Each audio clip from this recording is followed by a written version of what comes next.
Salut, je m'appelle Stéphane et aujourd'hui, la réflexion a pour titre « Deux types de royaumes ». Voyons ensemble ce que cela veut dire.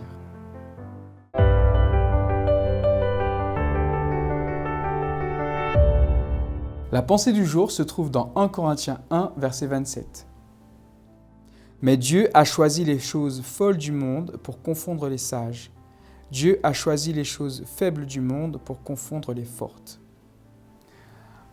Il est clair que la connaissance actuelle, que ce soit en sciences, en psychologie ou dans l'univers médical, n'ont jamais été aussi développées dans le passé que ça ne l'est aujourd'hui.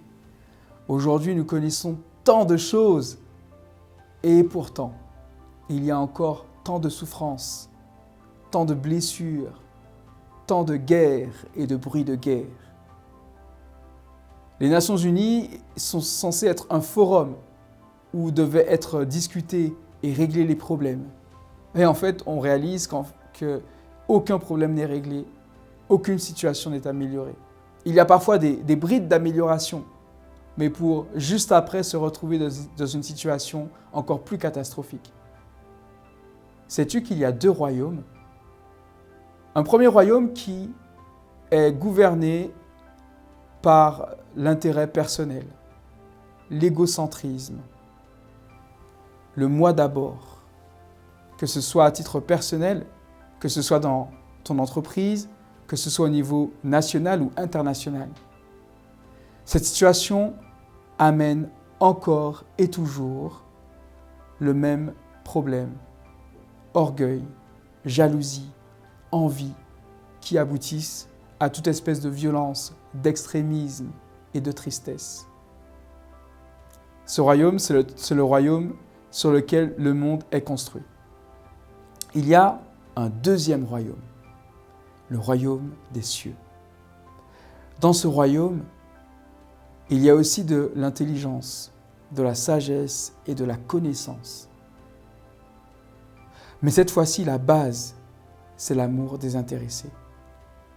La base, c'est « je t'aime tant, je t'aime si fort que je fais passer tes intérêts avant les miens, que je suis prêt à donner ma vie pour toi parce que je t'aime, que je suis prêt à donner mon fils pour toi, pour que toi tu puisses être toujours avec moi. » Ce royaume, il peut déjà être une réalité dès ici-bas, même avant le retour de Jésus.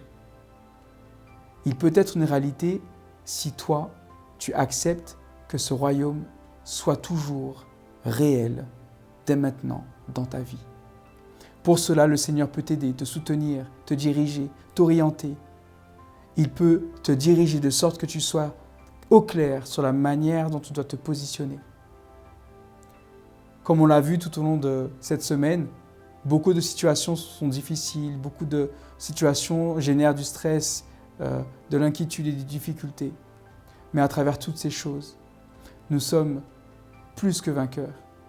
Et tu dois garder à l'esprit que le Seigneur est là pour t'accompagner, t'épauler, te soutenir et faire en sorte que tu sois un ambassadeur de son royaume et que dès ici-bas sur terre, tu sois une source de bénédiction pour toutes les personnes qui t'entourent. Sois donc béni abondamment. Puisses-tu incarner le royaume du ciel et que tu sois rempli de la puissance du Saint-Esprit pour surmonter les difficultés, les souffrances et les peines et apporter la joie et l'espérance aux personnes qui t'entourent par la puissance du Saint-Esprit. Que Dieu te bénisse abondamment.